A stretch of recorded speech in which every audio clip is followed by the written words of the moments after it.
भवन्तमेतर्हि मनीष्वगृह्यते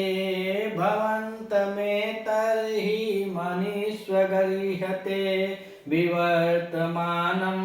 नरदेववर्त्मनि विवर्तमानं नरदेववर्त्मनि कथं न मन्युज्ज्वलयति उदीरिता कथं न मन्युज्ज्वलयत्नुदीरिता समितरुशुष्कमिवाग्निरुचिका समितरुशुष्कमिवाग्निरुचिका। अब द्रौपदी जी महाराज युधिष्ठिर जी के क्रोध को प्रज्वलित करने के हर जितना प्रयास हो रहा है, हर संभव प्रयास को वह कर रही है कि कैसे इनके अंदर के क्रोध को प्रज्वलित किया जाए। तो कह रहे हैं कि नरदेव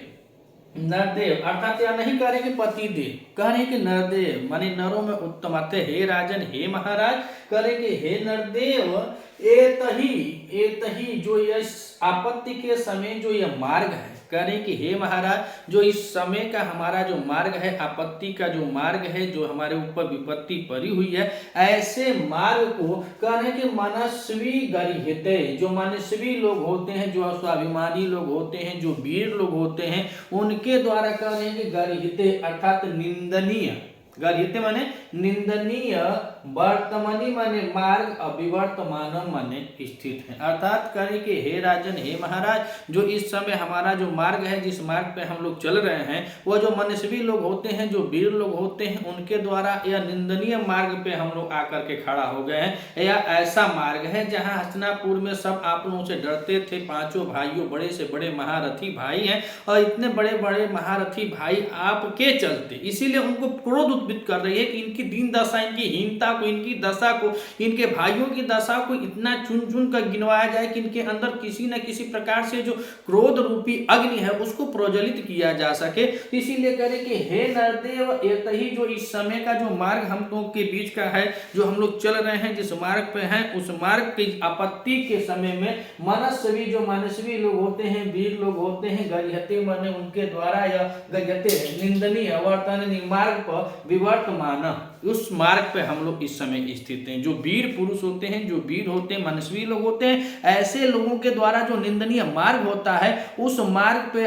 आज हम लोग खड़े हैं। और कहें भवंतम, भवंतम माने आपको, कह रहे कि आपको, अर्थात इससे किसका बोध हो रहा है, तो महाराज युधिष्ठिर का बोध हो रहा है। भवंतम अर्थात आपको समितरु शुष्क मिवाग्नि रुचिक, अर्थात शुष्क माने सूखे और समितरु माने समी क्या, तरु माने वृक्ष में क्या होता है, अग्नि उच्चिका, जैसे समी तरु यानी समी का जो वृक्ष होता है वह जब सूख जाता है उसमें स्वतः ही अग्नि प्रज्वलित होती है। वो भी कैसी अग्नि प्रज्वलित होती है, कर्ण उच्चिका अर्थात बहुत तेज, उद्दीप्त यानी बहुत तेज प्रज्वलित अग्नि उत्पन्न होती है जो उसको जला देती है। तो वही कह रहे हैं कि इतने मतलब अपमानित मार्ग पे हम लोग खड़े हैं, फिर भी महाराज आपको शुष्क अर्थात सूखे हुए समी तरु, समी के वृक्ष के समान है, समी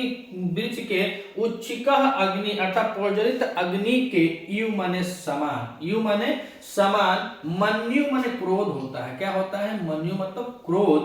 ज्वलित उदीरित न कथम अर्थात आपको यह क्रोध क्यों नहीं क्रोध उद्दीप्त हो रहा है। जिस मार्ग पे हम लोग खड़े हैं उस मार्ग पे जो वीर पुरुष होते हैं, जो स्वाभिमानी लोग होते हैं, जो अच्छे अच्छे स्वभाव के महारथी हैं, अर्थात यहाँ पे जो हस्तिनापुर का राज्य है उसमें वहाँ ऐसे ऐसे महारथी हैं, सबके द्वारा यह जो मार्ग है कैसा है, तो कह मनस्वी गरिह्यते, उनके द्वारा यह निंदनीय मार्ग है, गरिह्यते माने निंदनीय, वर्तमानी माने मार्ग में, विवर्तमानम अर्थात आज हम लोग खड़े हैं, ऐसे मार्ग में खड़े। इनको यह याद दिलाया जा रहा है कि आप कैसे महारथी हैं, आप पांचों भाई कितने बलवान हैं, लेकिन आपके द्वारा यहाँ पे सभी भाइयों का जो शौर्य है, जो पराक्रम है, जो वीरता है, सब मिथ्या साबित हो रही है। महाराज आप तो बस पहल तो कीजिए, बाकी सब तो कार्य तुम्हारे भाई ही पूरा कर देंगे। यह चाह रही है, उनको धुतकार रही है कि अगर ऐसा ही करोगे तो फिर 12 साल का वनवास मिलेगा, फिर 1 साल का अज्ञातवास मिलेगा, फिर 12 साल का वनवास मिलेगा, फिर 1 साल का अज्ञातवास मिलेगा। ऐसा ही वनवास और अज्ञातवास काटते काटते जीवन खत्म हो जाएगा, जो एक क्षत्रिय के लिए उचित नहीं है। क्षत्रिय जो है है उनको युद्ध करना चाहिए। इसीलिए करें कि नरदेव, हे नरदेव, ये तही जो यह आपत्ति का समय है, मनस्वी माने जो वीर पुरुष होते हैं, मनस्वी माने जो वीर पुरुष होते हैं, गर्ह्यते माने निंदनीय, और गर्ह्यते में देखा जाए तो सप्तमी एक वचन का है। जो मार्ग में कैसा मार्ग है तो निंदनीय मार्ग है। और यहाँ पे करें मनस्वी, यहाँ पे देखा जाए तो तृतीया तत्पुरुष समास हो जाएगा, तृतीया तत्पुरुष समास है। मनस्वी में तृतीया तत्पुरुष समास है कि जो स्वाभिमानी लोग होते हैं, जो वीर लोग होते हैं, तो वीर या स्वाभिमानी लोगों के द्वारा गर्ह्यते माने निंदनीय, वर्तनी माने मार्ग में, वर्तनी माने मार्ग में, और वर्तनी में देखा जाए तो यहाँ पे वृत्त धातु है, और वृत्त की धातु के साथ अगर प्रत्यय की बात करें तो यहाँ पे मनीन प्रत्यय है, यह भी सप्तमी एक वचन में बना हुआ है का वर्तमनी। तो हे नरदे, एतहि इस आपत्ति के समय में, इस विपत्ति में मनस्वी जो वीर पुरुष होते हैं, जो स्वाभिमानी लोग होते हैं, उनके द्वारा गर्ह्यते माने निंदनीय, वर्तमानी मार्ग में विवर्तमाना, विवर्तमाना में देखें तो बी उपसर्ग पूर्वक है, और धातु की इसमें बात करें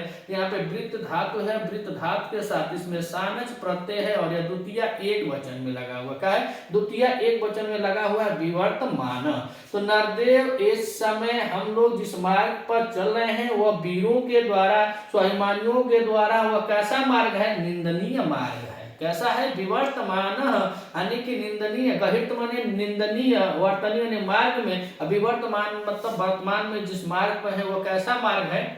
यह निंदनीय मार्ग है। भवंतम करें, भवंतम से किसका बोध हो रहा है, तो भवंतम से बोध हो रहा है यहाँ पे महाराज युधिष्ठिर का। और यहाँ पे देखा जाए नरदेव, तो नरदेव में षष्ठी तत्पुरुष समास है, षष्ठी तत्पुरुष समास इसमें लगा हुआ है। तो करें कि हे नरदे, एतहि इस समय मनस्वी गृह्यते, जो वीर पुरुष होते हैं उनके द्वारा जो निंदनीय मार्ग है उस मार्ग में हम लोग इस समय खड़े हैं। फिर भी करेंगे भवंतम माने फिर भी आपको शुष्क माने सूखा, शुष्क माने सूखा, समी तरु माने समी, तरु माने वृक्ष, सूखे समी के वृक्ष में उच्चिकः अग्नि, जिस प्रकार से जो अग्नि होती है वह क्या करती है, उच्चिका प्रज्वलित होती है, जो बहुत तीव्र होती है। बताया जाता है समी का वृक्ष जो होता है उसमें स्वतः ही अग्नि लग जाती है, जब वो सूख जाता है तो उसमें इतनी अग्नि होती है कि स्वतः वह जलने लगता है। वही बात कर रहे हैं कि शुष्क समी तरु, यानी जो सूखे हुए समी के वृक्ष होते हैं उसमें प्रज्वलित अग्नि उच्चिका जो स्वतः ही उद्दीप्त हो जाती है,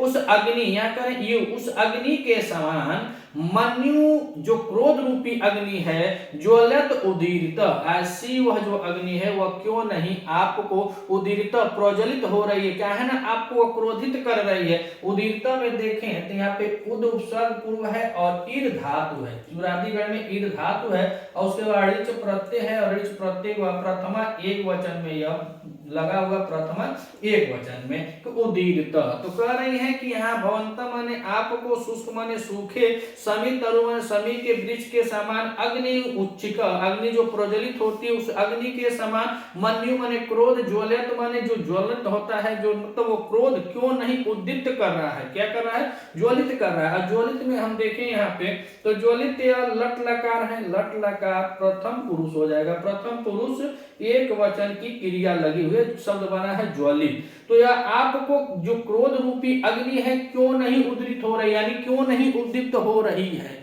जब सूखे हुए शुष्क के वृक्ष में अग्नि स्वतः लग के उसको जला देती है, तो हम लोग ऐसे निंदनीय मार्ग में है, फिर भी आपको क्रोध नहीं आ रहा है, इसका कारण क्या है। इसीलिए उनको क्रोध ला रही है, बात बोल बोल के क्रोध ला रही है कि अगर इनको क्रोध आ जाए इनको फिर से इनका राज्य जो था, जो शासन थे, जो पृथ्वी, जो मही, जो राजलक्ष्मी है, सब इस राजा को पुनः से प्राप्त हो जाए। अंतिम श्लोक तक हम लोग जब जाएंगे तो वहां पे वह शुभकामनाएं देते हुए बता रहे हैं कि हे राजन, आपको आपकी संपूर्ण राज्य लक्ष्मी प्राप्त हो। लेकिन बीच में हम लोग अभी स्थित हैं, इस समय ऐसी ऐसी बातों को बोल रहे हैं जिसको सुनने के बाद महाराज का क्रोध उद्दीप्त हो जाए और युद्ध के लिए वह हामी भर दिया था तो युद्ध करने की तैयारी में लग जाए। बता रहे हैं कि आपका जो इस समय निंदनीय मार्ग है, इस मार्ग में भी आपको शुष्क समी तरु, जो सूखे हुए समी के वृक्ष के समान, अग्नि उच्चिका अर्थात जो अग्नि उत्पन्न होती होती है, उद्दीप्त अग्नि या प्रोज्वलित अग्नि के समान मन्यु माने क्रोध ज्वलित उदीरित क्यों नहीं आपको क्रोधित कर रहा है, आपको क्रोध क्यों नहीं उद्दीप्त हो रहा है, और करें कथम न क्यों नहीं आपको उद्दीप्त हो रहा है, ऐसी क्या विपदा है। और यहाँ पे देखा जाए तो यू लगा हुआ है और यहाँ पे तुलना की गई है। तो यहाँ पे पूरे श्लोक में बात करें तो यहाँ पे उपमा अलंकार है। कौन सा अलंकार है, उपमा अलंकार होता है। और छंद आप लोग जानते हैं वंशस्थ छंद है, और इसमें जो बोल इसकी जो वक्ता है वो द्रौपदी जी हैं। पूरे किरात अर्जुनियम में अगर पूछा जाए तो अभी एलटी के पेपर में आया था कि कितने श्लोकों तक वनेचर बोला है और कितने श्लोकों के बाद द्रौपदी जी बोलती हैं। तो 25-26 कन्फेशन है, मतलब कन्फर्म नहीं है, वह 26 श्लोकों तक या 25 श्लोक, अगर एलटी की देखें तो 25 श्लोकों तक मान्य है कि 25 श्लोकों तक वनेचर बोलता है, उसके बाद या द्रौपदी जी बोलना शुरू करती है। अर्थात कुल कितने श्लोक हैं, 46 श्लोक हैं। 46 जो अंतिम श्लोक है वह मालिनी छंद है, 45वें में पुष्पिताग्रह है और 44वें श्लोक तक वंशस्थ छंद चलती है। तो यह कथन किसका है, द्रौपदी जी का कथन है। और किससे कह रहे हैं, तो यह महाराज युधिष्ठिर से कह रहे हैं। अगर आप इस चैनल पर नए हैं तो चैनल को सब्सक्राइब कीजिएगा, वीडियो अगर आपको अच्छी लगे तो अधिक से अधिक शेयर कीजिएगा। मिलते हैं अगले वीडियो में, तब तक के लिए नमः संस्कृत।